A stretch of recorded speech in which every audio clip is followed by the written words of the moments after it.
Ladies and gentlemen, welcome to the player ratings for the Fremantle versus Collingwood game.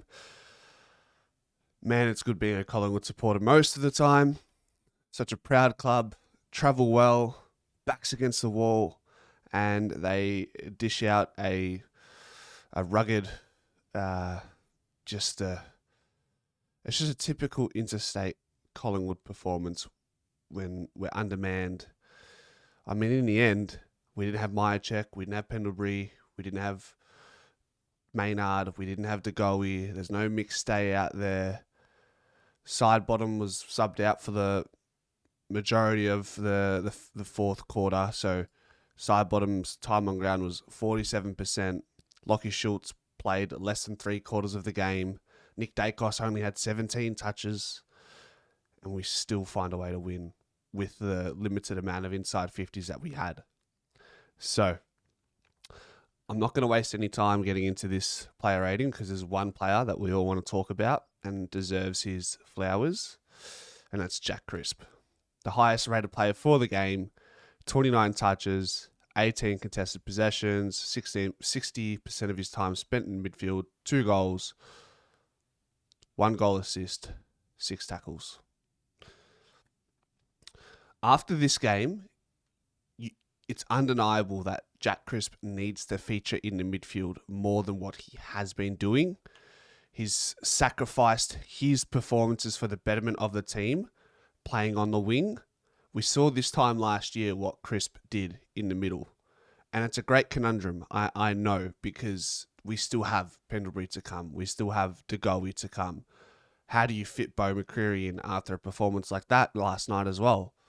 These are the variables that make it very difficult to slot a player in like Jack Crisp into the midfield. So that's not my issue. I think that's the coaching panel that will have to look through this and realize that yes, Jack Crisp is a really good role player and can be a stopgap where needed and can play very well on the wing, but he thrives and excels as a midfielder. And led from the front, fully vindicated himself from his performance last week. That's a 10 out of 10 performance. It's easily the best performance within the context of the game for Jack Crisp. That's exactly how I feel. Did he also have the most? He also had the most contested possessions on the ground. So there's just not a stat that didn't go in his favor. All right. The next one we're going to talk about, again, is Darcy Cameron. Played against Luke Jackson, Sean Darcy. I know Sean Darcy obviously exited the game a little bit earlier, but 19 touches, 10 contested possessions, 4 intercept marks again. I've said it before, I'll say it again. Darcy Cameron is the Nathan Murphy replacement. He spends so much time in our defensive half and plays like a key defender alongside Billy Frampton and Darcy Moore. So you can't look past that. And I just think without Darcy Cameron, our defensive structure and our ability to withstand the sieges that we have to deal with, particularly like yesterday, our defense was under significant amounts of pressure. Darcy Cameron alleviates that every time. I'm probably going to give DC an 8.5 out of 10 with those 4 intercept marks. He's just, been nothing short of outstanding. For the next player, I've got to get the apology forms out to everyone, and I'm going to have to sign it. My name at the top of the list. The Billy Frampton apology form. 15 touches, 7 contested possessions, another 3 intercept marks to his name, 2 of those marks being contested.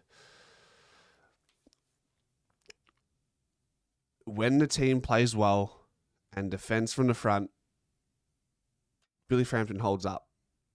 And then what you can add to that is from the centre clearance, Billy Frampton has also found a way to be very competitive and win a lot of his one-on-one battles coming inside 50 from clearance dominance that opposition teams have from time to time. Fremantle for the most part of the game, especially in the first half, were dominant from the centre. They had a bunch of inside 50s. One of the reasons why they weren't able to convert was, maybe the entries were poor. But because we were still relatively set up and we weren't getting beat at the back like we did last week against Geelong, players like Billy Frampton and Darcy Moore really thrive. It's just, it just goes to show that if teams get their system right, most players at the right club can play a very positive role. You look at last year, Billy Frampton was dead in the water. Like, there was almost no coming back. I think it's important, though, moving forward, that Billy Frampton doesn't get dropped, which I don't think will happen anyways. Billy Frampton doesn't get swung forward, because that's been his Achilles heel, just the lack of stability in what position he plays in the team. When he came in last year, he actually played quite well, but then he got dropped, and then he came in as a forward, and then never really found his form again as a key defender. So just be mindful of that. But for Billy Frampton, I think we're going to give the man a 8 out of 10. And please continue that form. It's unbelievable. Bo McCreary, mate, we obviously spoke a lot about this guy throughout the course of the week. Some people in the chat saying, drop him to the VFL. He needs to lift, so on and so forth. And he definitely gave us that lift we were asking for. He had 13 touches, 4 inside 50s. He even had an intercept mark to his name. Didn't kick a goal, but had a goal assist and 6 score involvements, along with 5 tackles and 27 pressure acts. Spent 10% of his time at centre bounces.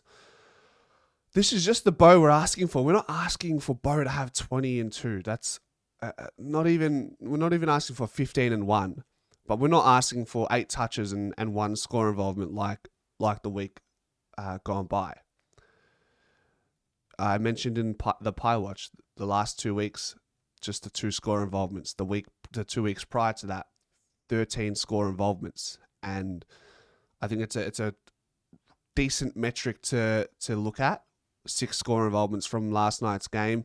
His ball use was pretty good.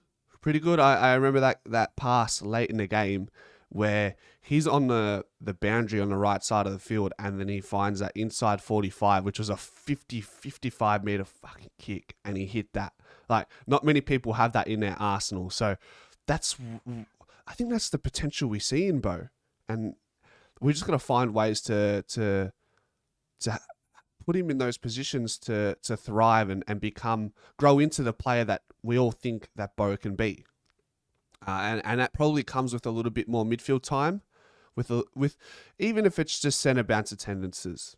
And then, say, for example, Bo takes a centre bounce, and then Ned Long comes in, or Jordan De Goey comes in from the forward line, and then Bo swaps into his traditional forward role.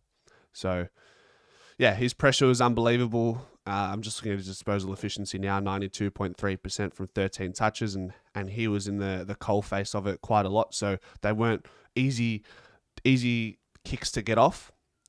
I'm going to give Bo McCreary again, his stats don't show it, but his performance is worthy of an 8.5 out of 10 in my opinion. So that's what I'm going to give him. And then here's his buddy, one of his buddies in the forward line, Bobby Hill. 14 touches, 4 shots, 3 goals. So the accuracy's there. 7 score involvements, a goal assist, 3 tackles, 17 pressure acts. For me, Bobby Hill looked a class above pretty much everyone on that field when it came to his ability to gather the ball with one take. And that is a skill that is hard to develop, and it's hard to maintain in the clutch of the game. So I just felt like whenever Bobby had the ball, he was going to do something, and whenever the ball was loose, Bobby was going to clean it up, and he did that. He was outstanding. This is the type of Bobby Hill that could earn an All-Australian jacket, although at the same time, I'm not bothered if he doesn't have to be that player. But the game he provided us last night, just get more of that. It's just a hard team to beat. How many ways we can hurt you. It's quite scary, I would say, when it comes to opposition who come in to face us with the amount of versatility we have across this team. Bobby Hill for mine, quite highly rated as well. By the way, he was how high was he? He was the the fifth highest rated player on the field. So I'm going to give Bobby Hill an 8.5 out of 10. And I mean, it would be rude of me not to mention Jamie Elliot and consider his score. He was the fourth highest rated player in the game. 14 touches, 1 contested mark, 8 shots on goal. He kicked 6, 9 score involvements, of course, and even a cheeky little goal assist to add to that. So that's Jamie. He's second in the Coleman. He's halfway to 40 goals, which is never eclipsed before. Like, the things he's doing is defying his age again, and many players at the Collingwood Football Club are defying their age and defying the odds. So many ways to get hurt. There's just so many ways to hurt yourself when you're playing against Collingwood.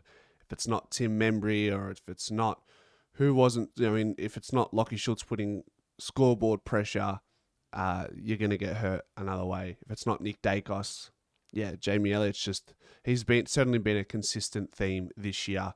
Kicked 5 in the game against Essendon as well. So, love that. And I think Jamie Elliott, you can't not give him a 10 out of 10. Like, that's absurd. The type of game he's having, his ability to run out the game as well really impressed me. When the ball does get out the back for Collingwood, and that's how we scored a lot of our goals, there's a lot of running that is required to get to those positions when you're goal side of your defender. So that certainly doesn't go without seeing. I'm just looking at the sort of ways we scored. Let's see here. A lot of forward half turnovers as well, which is really hard to defend as a team. So 58 points from the forward half is a massive number. Anything else? Nearly plus 20 in tackles. And extremely efficient going inside 50. 34 to 62. Like 30, you have 34 inside 50s a game. 99% of those games you're just not winning. So they had over 60. If you average over 60 inside 50s a game, you're the number one side in the comp for the volume of inside 50s you have. If you have 32 inside 50s a game or 35, the lowest average right now is 42. So it just goes to show this is such an anomaly game as far as when you look at the stats versus the actual outcome. There's a massive it just that doesn't usually there's no alignment in the stats and the result from last night. So that's something that bucks the trend when it comes to that. Maybe I'll give you one more player rating. Let's have a look. I'm just scrolling through. Dan Houston, just the 12 touches. Any score involvements? 1 score involvement. Really quiet. He's taking some time to adjust, and that's fine. We remember Locky Schultz last year. We probably jumped the gun just a little bit when it comes to what we were hoping for from Dan Houston in the immediate term last year. I think as long as we're winning and we're playing well and players are lifting and doing the heavy work, like Josh Dacos is playing outstanding right now, and he's the go-to guy in our back half. So naturally, maybe Dan Houston's seeing it less. And then when he's getting the ball, he's shanking it a couple of times, probably trying to do too much, sometimes a little bit fumbly, but I trust that he'll be fine. I'm not stressed. Like, we're winning. Most of the players are playing well. And to be fair, well, what type of year is he having? Let's see. Let's go 2025. And bear in mind, he started this, he missed opening round and then was suspended after Western Bulldogs game. So he hasn't had the continuity that you'd need. But he's had a game where he's got 9 coaches' votes in that game against Port. He had 27 touches there, 23 against Carlton, 20 against Geelong, where he was a bit okay. Yep. And he kicked a goal as well, didn't he, against Geelong? So he's kicked 2 goals for the year. Just the 1 score involvement last night, which is by far his lowest. He's sitting at 6, 4, 5, 4, 5 in his previous 5 games this year. So, look, no panic alarm or anything like that. We're not going to jump to any rushed conclusion. I'll probably give him a 4.5 out of 10 last night, but that's okay. Like I said, I've made my point loud and clear. No need to stress. I said maybe I'll do one more, but I think I'm going to do one more again because when I mentioned Locky Schultz, I said, well, how can you not mention his name after what we saw from him last night? Obviously, extremely unfortunate circumstances with that tackle. Just footy's it's a thankless sport at times, and it's unforgiving.